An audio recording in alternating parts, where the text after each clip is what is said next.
The housing market seems to be heating up again compared to the same time last year. We're starting to see more people showing up to open houses and a lot of multiple offer situations happening throughout different markets in this country.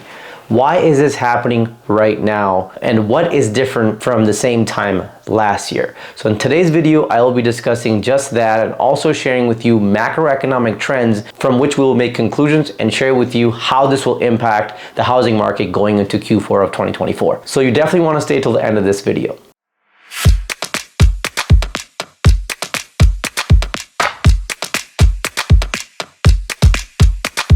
So in the middle of 2022 last year, let's say July and August, we saw a huge change happen. We saw the rates go from 3% to 5% in just 6 months, a whole 2% jump, which people had not witnessed in a very long time. In fact, it was one of the largest hikes, I believe, in like the last 30 years. So that really shocked the market and people just straight out put brakes on. Now, it's very natural when a change happens, we resist, and then slowly we start to make adjustments and start adjusting to the new normal. Now, I want to give you an example of an open house that my company did this past weekend in the city of Lathrop, which is connected to the Bay Area. And it's a market that is affordable. A lot of people from the Bay Area want to go live out in this area because homes are just cheaper. Now, this home that we took, this listing that we had the same listing last year, and we had listed it in July of last year when this rate hike had just happened, and we got only 2 people show up in a 2-week span to this house. And now we relisted this property for the same seller, and just in 7 days we've seen 30 parties show up to this home. Now the home is still pending and we haven't accepted an offer yet, but this is a trend that why I want to bring this up, this is very relative to what today's video is about, is that we are seeing this trend consistent in different markets. What we are seeing is that home buyers have started to adjust to the new normal of the rates being a lot higher than where they were, and are starting to come back in the market and looking to put offers on homes right now, and taking this approach more actively and more aggressively as compared to where we were the same time in 2022. Now, I'm not going to downplay the fact that interest rates are very high and a lot of people are still outright just out of the market. They just can't afford it. The payment is above, their DTI is off the charts. They just can't qualify. So that is definitely there. But this trend is being seen by buyers, sellers, and real estate professionals like us in the market right now. Now, I just told you about a market that is tied to the Bay Area, which is the city of Lathrop. It's the Valley. It's in San Joaquin County. Now, it's still a desirable market because people out in the Bay that can't afford here, they move out to that area. Now, for comparison purposes, let's look at the city of Fremont, which is located in the East Bay area, and we're going to look at a detached single family market report for the month of August for homes that close in the month of August. Okay, so let's see what the numbers look like here. So if you look at the city of Fremont for detached homes, when we're comparing August 2022 to 2023, average sales price was 1.611 million versus 1.488 million, almost a 8.31% increase. Days on market, which were in the month of August this year, were only 15 compared to 23, and this number right here was 12 days in 2021. Okay, so days are on market homes are starting to sell a lot faster than last year. Sales price versus list price. This is very interesting, guys. Sales price versus list price. This year, homes are selling about 8% above list price, and last year homes were selling a tad bit below list price. So what is really happening? Have people's wages gone up since last year? Maybe in some cases, but I don't think they've gone up drastically to that level where now all of a sudden people are coming out and buying houses. Have the rates come down? No, they've actually gone up or have stayed very consistent. All other conditions have stayed the same. What's really driving this, I honestly believe, is the people are starting to adjust to this new market, and also the inventory right now. The amount of homes that are on the market is very, very scarce, and it's not meeting the healthy demand that is still there for people wanting to buy a home. And that is what's causing more people to show up to open homes that are on the market, and also multiple offer situations that are happening. I spent a lot of hours bringing this accurate data over to you. So if you're getting real value out of this video, please show me some love and hit that subscribe button, comment, and like this video. Thank you for watching. Now let's look at some macro level trends that have just happened or are happening right now in the market. So number one, inflation went from 3.2% in July of this year to 3.7%. And the main reason for that was gas. Saudi Arabia and Russia really slowed down production. And when that happens, you start to see gas prices go up because, we don't like to use our reserves. So gas prices are going to go up.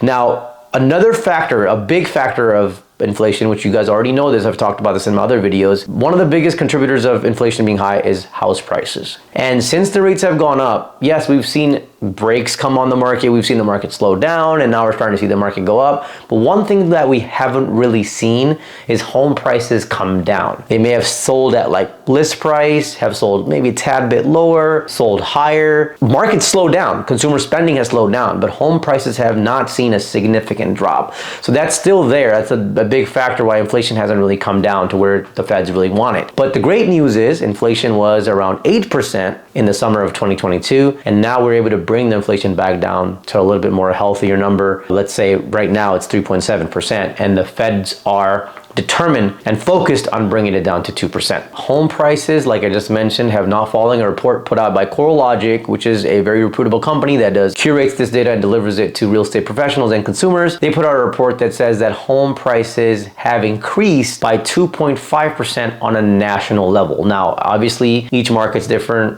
each local area is different, but this is a national level average that home prices have gone up. So that's not really helping this inflation problem that we have. Also, the low inventory is not helping at all. Another trend that is happening right now that we're seeing in the market is insurance prices, especially auto insurance, have gone up by about 15%. Article put out by NerdWallet says that costs are up by 17.1% over the past year. I'm sure a lot of you have started to already notice this change with your insurances going up. And one of the big reasons for this that they're saying is because the car industry has changed. There's a lot of new types of cars like Tesla and a lot of electrical vehicle cars. So their cost has gone up because of that, because now they need to bring in new parts. There's more claims coming in. The industry has changed a lot, and this has caused the insurance companies to adjust their prices. Home insurance has also gone up. So if you are a home buyer buying a home right now, you will notice that home insurance is a tad bit higher than where it was a couple months ago or last year. And this is mainly due to the natural disasters that have happened, especially here in California, the fires that have happened. There have been a lot of claims, so a lot of insurance companies have raised their rates up, and some insurance companies are even capping out. Like they're no longer doing insurances. Like they'll do, say, 5,000 policies for the state, and then they say, stop, we can't do any more until a certain time period, which we've never heard of before. So if you're out in the market right now, getting a home insurance for your house, which is hazard fire insurance, might be a challenge. A good company to look for might be Geico. I've heard, being in the market and being a professional,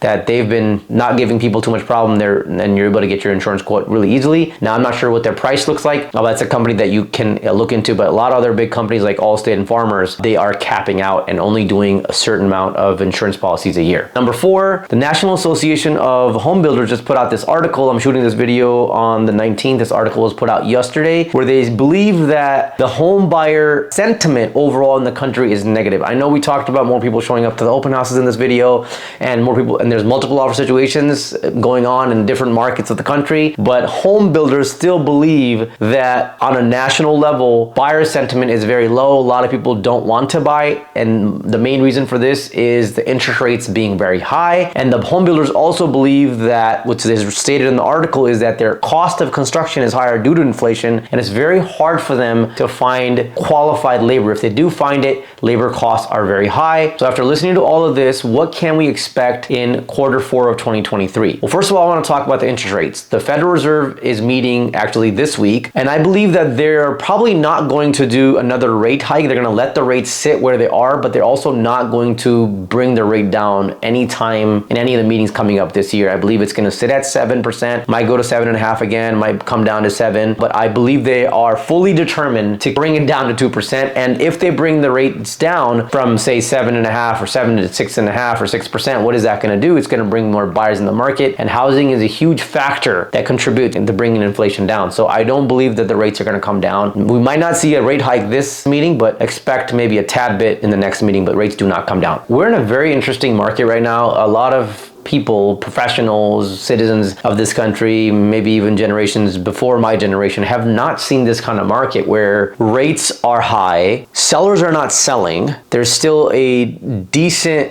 buyer demand in the market, and we're kind of like in this gridlock. Prices are not falling. Wages have not gone up. Home affordability is kind of out of whack for a lot of people in this country, but homes are still selling. So expect to see a lot of that still happening in the fourth quarter. Expect to see multiple offer situations still happening because inventory is going to still be low. As I mentioned earlier, builders are not building fast enough. Sellers are not putting these homes on the market. So you expect to see a lot more of that. Now, all that being said, I still believe that there is opportunity in every market. However, that being said, I urge you to get qualified with a loan officer and run your numbers. Or if you know how to do this, maybe watch a video on YouTube and watch some of my old videos and figure out how to do the math and know what your numbers are, right? I'm not telling this to anyone that can't afford. If this is out of your reach, please save money, cut costs, don't get a car out there, and be ready when the time is right for you. I do believe there is opportunity to be made in this market with just less buyers out there. Your chances of finding a deal may be a little bit higher, but however, that being said, inventory is low, so it's a very strange market. But I also believe that predicting the market is a loser's game, and you must know your numbers, and you have to play this real estate game on a long-term horizon because you will win if you do that. Now, if you're watching this video and you're thinking about buying, go run your numbers. If you're a seller, go talk to your local real estate professional because it's still a great market to sell your property and it might be a great market to buy. I hope this video was insightful to you. Until next time, this is Karan Singh.